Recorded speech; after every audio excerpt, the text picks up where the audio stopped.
Este podcast llega a ustedes gracias al apoyo de Legacy Staffing, Genesis Car Sales, S&A Residential and Multifamily Services, Peñerrera Accounting Tax Solutions.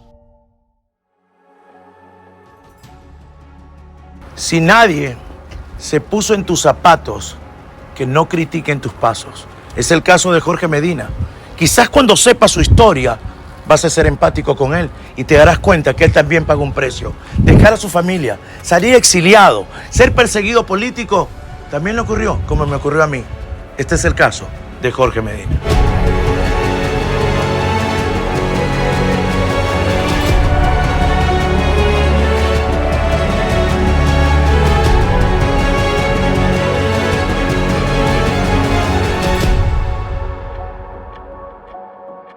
¿Qué tal, amigos? El día de hoy tenemos un invitado muy especial, es Jorge Medina, un ícono de comunicación aquí en Charlotte, y nos va a hablar de cómo él enfrentó a la bestia para llegar a los Estados Unidos, cómo fue su paso de activista antes de entrar a medios de comunicación y lograr estrechar la mano de Hillary Clinton y también lograr cosas como el primer consulado móvil en esta localidad. Son unos pocos detalles de toda la historia de Jorge Medina.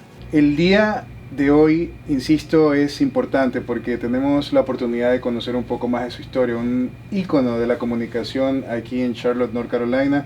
Y para empezar, la historia de en qué momento de su trayectoria usted se reconoció como un comunicador. Fue una oportunidad aquí en la ciudad de Charlotte más que todo, pero en mi país, Honduras, de donde soy, Tegucigalpa, pues me gustaba llamar a las radios y participar en opiniones. Luego aquí en la ciudad de Charlotte, en el año 95-94, solo había una estación de radio AM y también me gustaba participar. Más que todo llamar, participar, opinar. Pero fue en un momento en su juventud cuando decidió incursionar en otra variante de comunicación, me gusta pensarlo así, que es la política. ¿Cómo fue ese momento que usted sintió el llamado para servir públicamente? Estando en el colegio más que todo. En el área del colegio había muchas cosas y se organizaron los estudiantes y entonces pues buscaban y hacían llamados a los que quisieran participar con el frente estudiantil. Y por ahí me colé yo también, me gustó porque queríamos mejoras en el colegio, mejores horarios de clases, aulas, y me gustó incursionar un poco ahí. ¿Pero sentía el llamado? ¿Fueron sus compañeros que lo impulsaban, lo seleccionaban o fue iniciativa propia, yo quiero ir? Compañeros que me incitaron, pero también la necesidad de luchar por algo que uno quería mejorar. O sea, fue ambas partes Sí, una combinación, la verdad. ¿Y cómo fue desarrollándose esa idea política, esa idea de servir?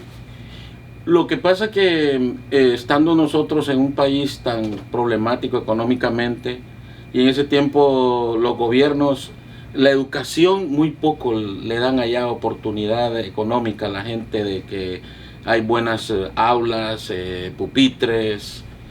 Y entonces habían cosas que queríamos que los presupuestos de los gobiernos le dedicaran más a la educación, para que nosotros pudiéramos tener más oportunidades de buenos maestros, de mejores clases, carreras.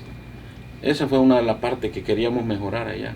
Bueno, tenía un propósito claro y eso, según entiendo, lo llevó también a ocupar espacios ya en la palestra política más importante, ¿cierto? Sí, luego pues en el devenir y caminar, ir conociendo cómo funcionan las cosas, al principio todo es emoción, que uno se emociona, sí, vamos a marchar, a protestar, a luchar, pero luego ya uno va agarrando una idea y va viendo un panorama más, ya te vas educando políticamente, ya conoces quiénes son los políticos allá y así se fue brindando una oportunidad. Conociendo políticos, lo llaman a uno porque dicen, tiene material para andar aquí en campaña política. Y entonces te van incursionando también. Y fue cuando conocí a una gente del Partido Liberal, un partido que todavía existe en Honduras. Y ser parte de este Partido Liberal también le trajo bueno, como se llama este programa, El precio del sueño americano, ¿hubo un precio que pagar por estar en la palestra política? Sí, la verdad que sí, porque estando allá en el año 82 fueron las primeras elecciones políticas en Honduras. Antes gobernaban, eran militares. Y en el 82 se pasó a hacer elecciones democráticas. Y eso lo luchábamos también ya. Y entonces luego pues hubieron varias elecciones y en una de ellas pues en la política tú tienes que tener cuello y conocer gente para poder conseguir empleos allá en nuestros países. Por lo menos en Honduras, si tú eres miembro de un partido y los que llegan al poder pues te reconocen, te pueden dar una oportunidad de empleo en el gobierno, más no en la empresa privada. Muy difícil. Claro. Y fue como empecé a conseguir un empleo que era del gobierno, que me ayudaba mucho.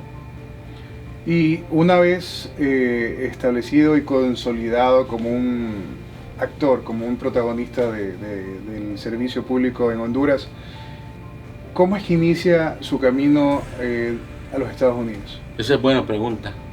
Pues luego me casé, conocí a mi esposa, estando trabajando ahí, conocí a mi esposa y de repente se vienen otra vez las elecciones y que nos ganan.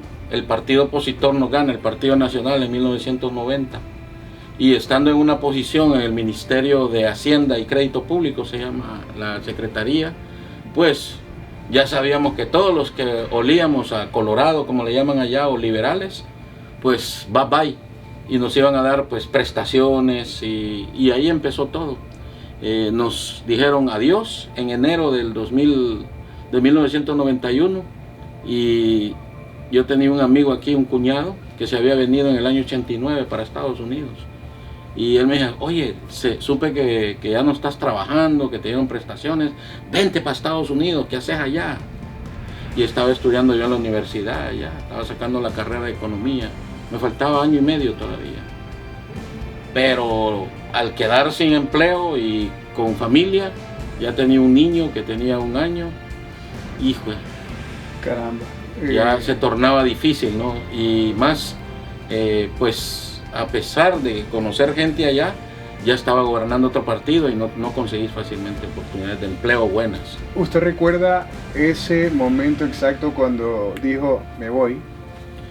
Sí, llegó un cuñado mío también, el otro hermano del que estaba aquí en Estados Unidos, y me dice, pero ¿por qué no arrancamos para allá? Mira, esta casa la vas a pagar en menos tiempo de lo que aquí te va a llevar 30 años pagando esta casa y ahora que no tienes trabajo. Y se me metió la idea, pero antes había ido yo a solicitar visa. Antes había ido a la embajada de Estados Unidos como cualquier ciudadano. ¿Y cómo le fue? Mal porque por el récord de andar metido en protestas y cosas. ¿Eso le dijeron? No me dijeron eso, sino que uno lleva una carta de que está estudiando en la universidad y empiezan ahí, te chequean el récord. Este pertenece a este movimiento social, entonces te chequean eso. Y eso me negaron la visa. Y fue cuando tomamos la decisión. Ya estaba decidido. Sí. Es ese momento en el que, bueno, todos nos identificamos quienes hemos migrado, ¿no?, de nuestros países acá, y es de qué manera llego, porque acá no la veo. ¿De qué manera usted llegó a los Estados Unidos? Mire, esa es una buena historia que quizás aquí pues lo vamos a hacer lo más corta. Y me agrada que, Charlie, la verdad, poder estar con ustedes acá, principalmente en estas cámaras, y no sé cuánta gente lo va a ver esto, pero... Alrededor de 650,000 personas. Pues. Bueno, ojalá que sirva de algo. Yo no pude venir con una visa de trabajo o de visa de turista, como quizás muchos hubiésemos querido. Y pues nos lanzamos. Le dije a mi esposa, bueno, déjame ir un par de años a los Estados Unidos con mi cuñado. Nos agarramos $500 y entre los dos pues arrancamos ese camino. ¿Cuál fue la reacción de su esposa? Perdón.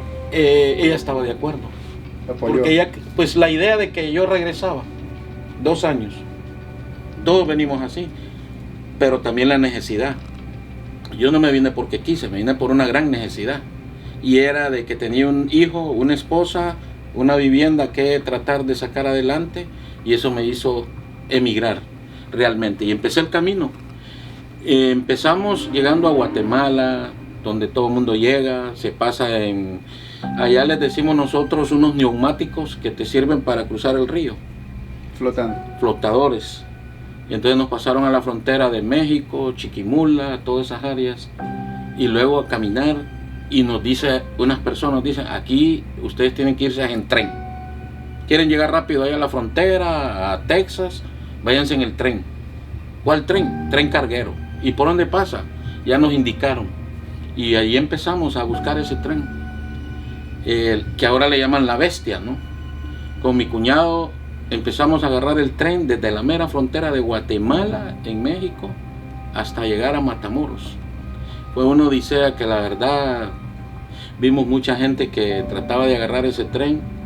Pues uno joven, yo tenía apenas 30 años, y hay que correrle al tren. Tienes que correr a la par del tren cuando arranca, porque andan unos con unos garrotes que bajan a la gente en ese tiempo. No querían que nadie se montara, sino tal vez pagabas.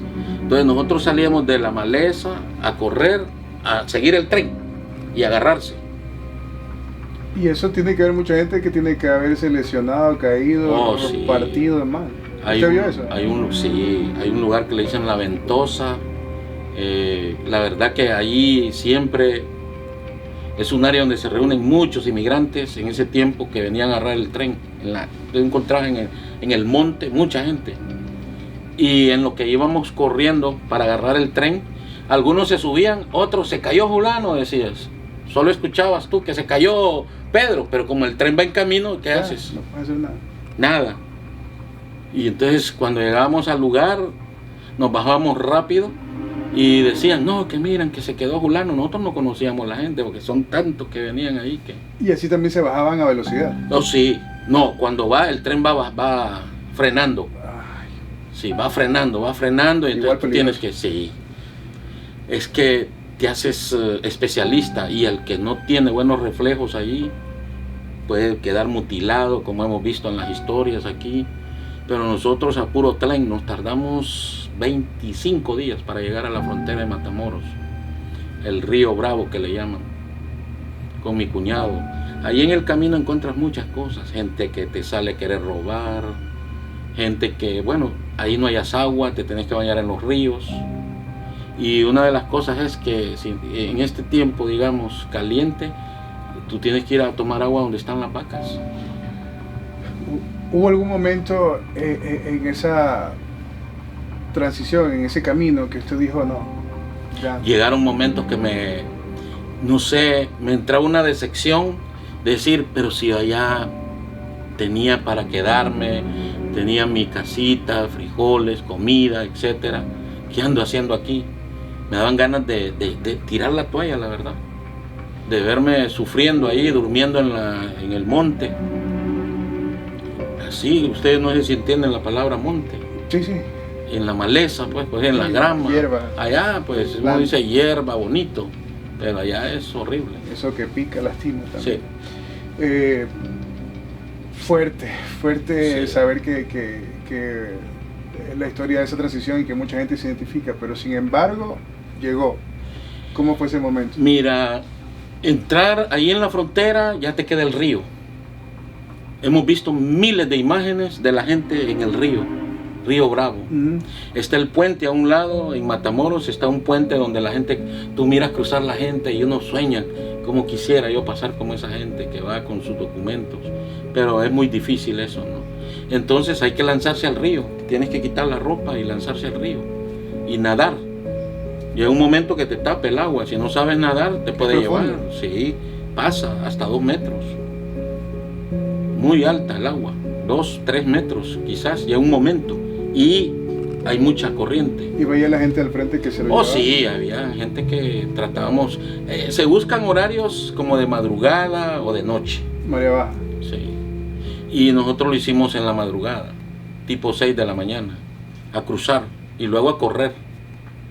Y llegamos a un lugar que se llama Harlingen, ahí viven todos los oficiales y las familias de los oficiales de migración, por desgracia. Y en ese tiempo te detenían y no te dejaban pasar.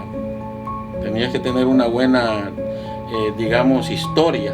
Ahí mismo te detenían y te deportaban. Fabulosamente, a mí no me agarraron.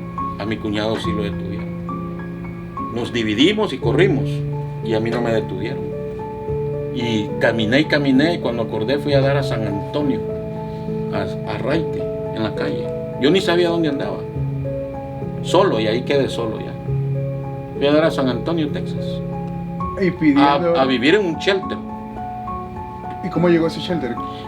La gente, los mismos que te dan raite, fíjate que siempre encuentro una gente buena en el camino. Un tipo se paró y me dice, yo sé que tú eres inmigrante, ¿de dónde vienes? De Honduras. ¿Te ves todo? Me dice, como que no te has bañado. ¿Hispano también? Era mexicano, iba para San Antonio. Me dice, ¿tú sabes para dónde estás yendo aquí? Me dice, no sé realmente. ¿Cómo estaba su lenguaje en esa época? ¿Ya tenía alguna idea de inglés? No, hablaba español. O sea, era solo español. Sí, el inglés único básico del colegio, de la universidad. ¿Le alcanzaba como para comunicarse? Poquito, como dicen los gringos, ¿no? Pero fíjate que fuimos y nos llevó, dice, lo único que yo puedo hacer por ti, me dice, es llevarte a un lugar donde te pueden dar albergue, un shelter, donde había gente ahí de todo tipo. Wow, la verdad que es imposible no asombrarse de la historia, ¿no? Porque ahora que yo experimento conversar con usted y sé todo lo que ha logrado, es impresionante, ¿no? Saber que hay historias así de tanto riesgo, y es parte del precio que se paga, pero bueno, en esencia fue el inicio. Esa es la historia, nunca la había contado más que en la familia o algunos allegados, la verdad. Muchos le preguntan a uno, ver, usted vino con visa, ¿verdad, don Jorge? No, realmente no. Nos costó, como todo mundo, agarrar ese tren carguero día y noche. Conocimos cómo son los trenes, incluso cuando yo miro los trenes me trae recuerdo, porque tú te metes adentro. Hay unos trenes que traen un hueco adentro y uno se mete ahí para que no lo encuentren. O te metías adentro de otros que son para jalar arena. Hay muchas maneras. Eso lo pasamos con mi cuñado y hoy pues estamos hablando del año 91.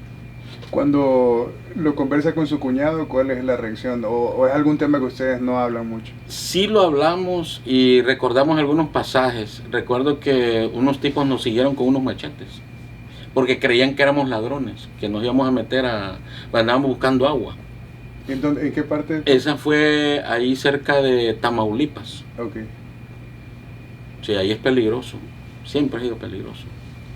Estoy seguro que deberíamos hacer otro capítulo con simplemente ese recorrido. Sí.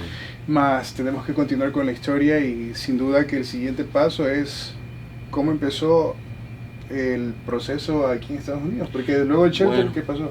Del shelter, pues ahí te dan oportunidad, que tú sabes que ya cuando llegas aquí ahí siempre hay gente, y te dicen, ¿de dónde eres? De tal lado. Antes los teléfonos eran con monedas.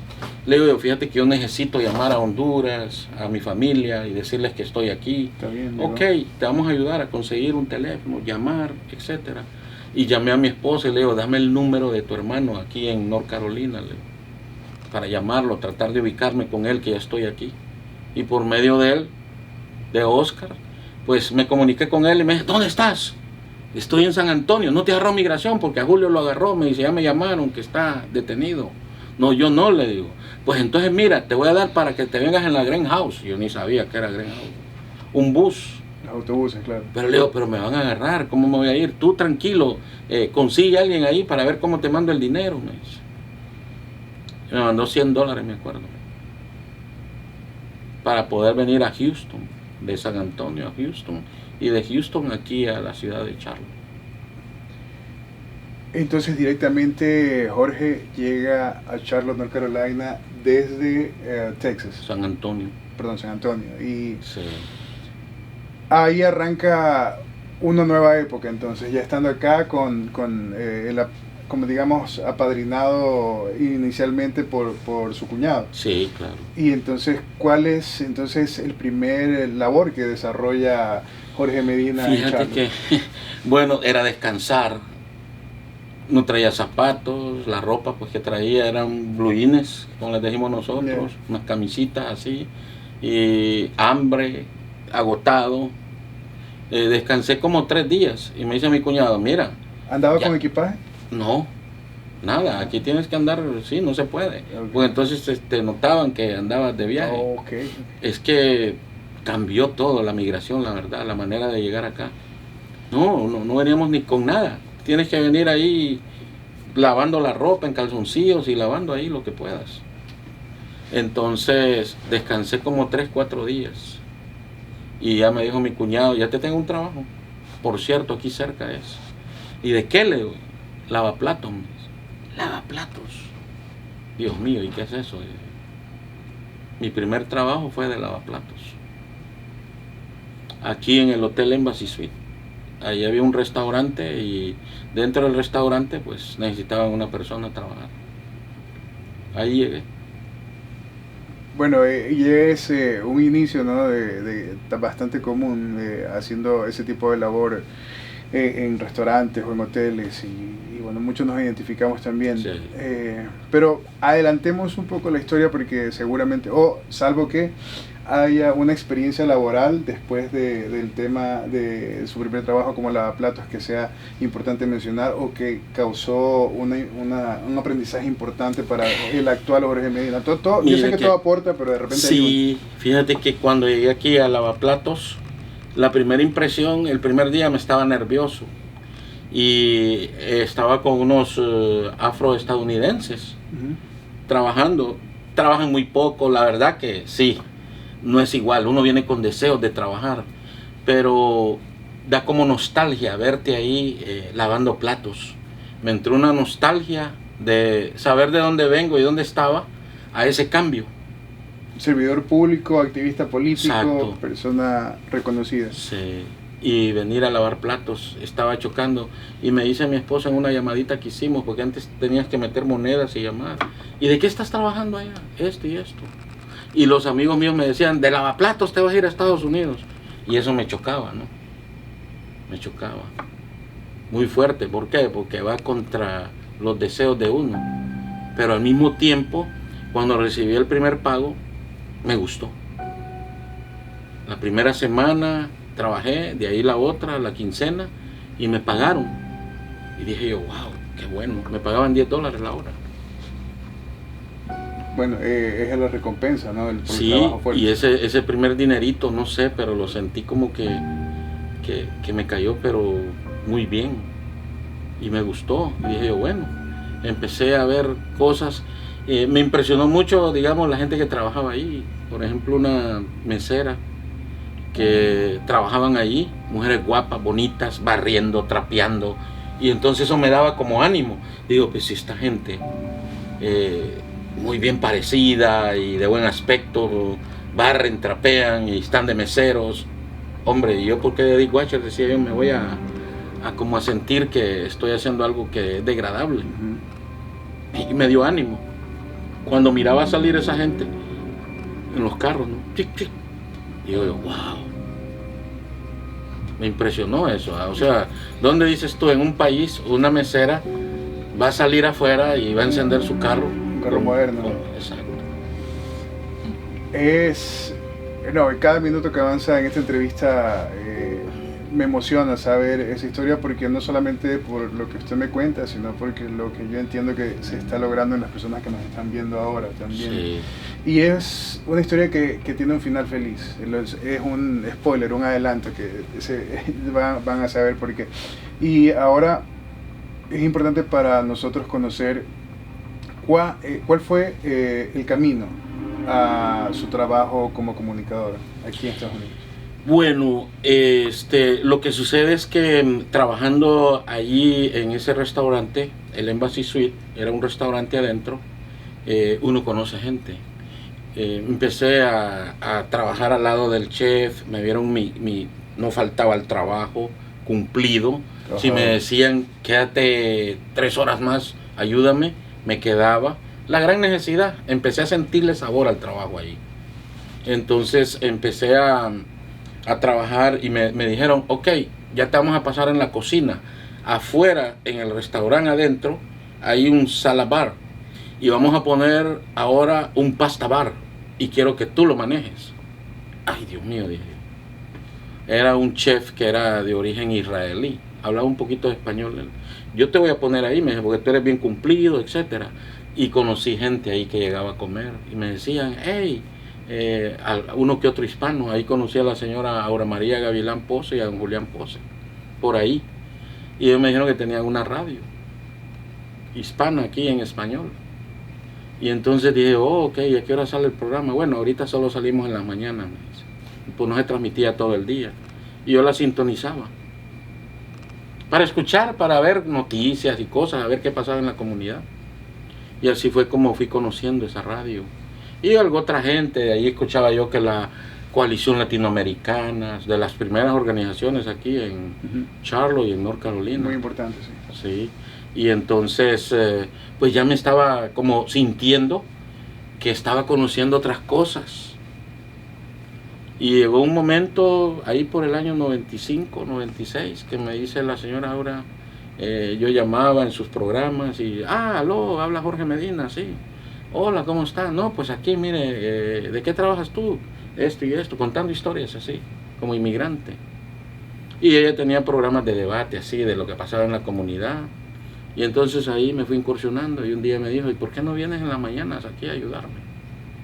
Mira. ¿Lo pensó? Sí, claro.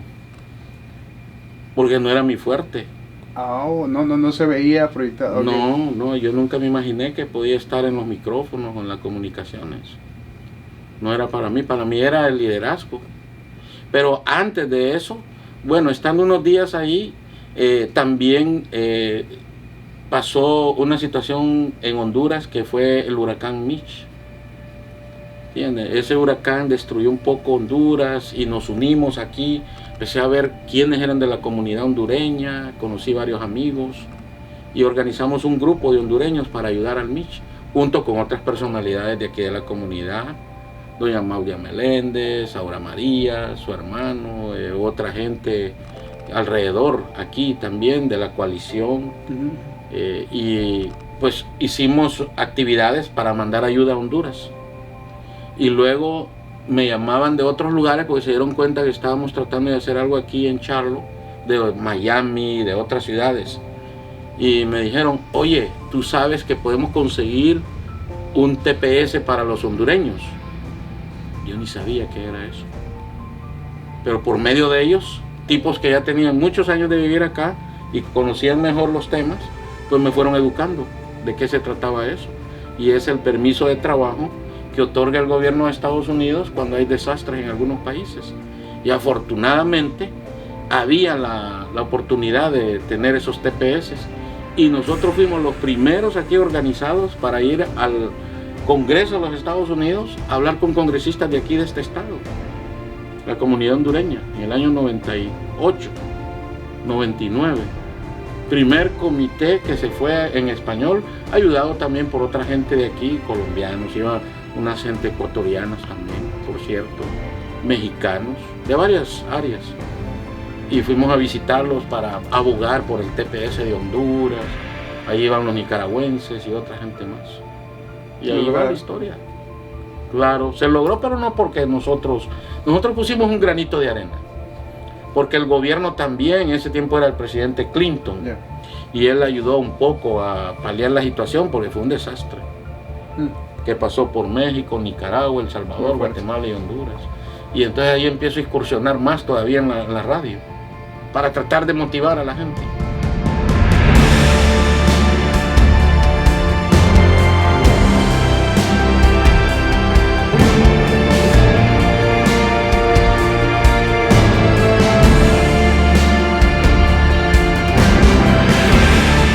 Gracias a los cientos y miles de comentarios que hacen posible el precio del sueño americano.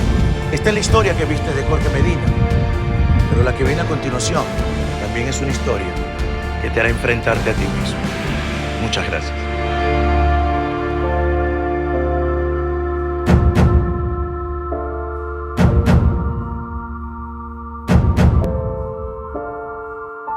Digamos que en la comunidad apareció mucha gente que extorsionadores, que gente que venía a hacer daño a la comunidad, que gente manejando bajo la influencia del alcohol.